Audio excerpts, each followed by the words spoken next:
Hello. आजच्या शोक सभेसाठी उपस्थित असले सर्व ग्रामस्थ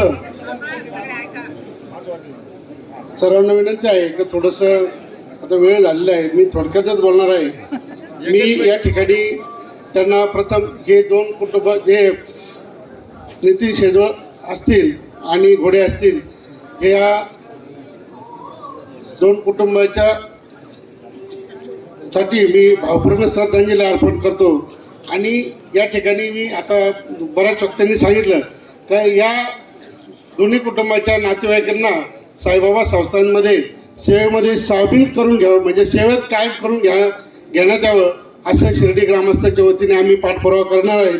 आणि ती विनंती या ठिकाणी मी करतो.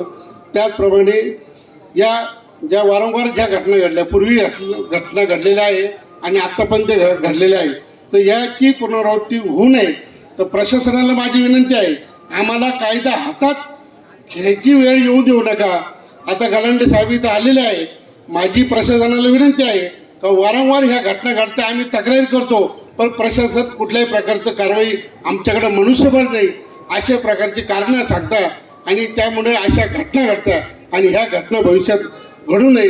ते यासाठी प्रशासनाने गंभीर त्याची ग्रामस्थांच्या ह्या सर्व आता जी उपस्थितांची जी आहे ही बघा आणि याच्यावर गांभीर्याने घ्या आणि परत ह्या घटना घडल्या नाही पाहिजे.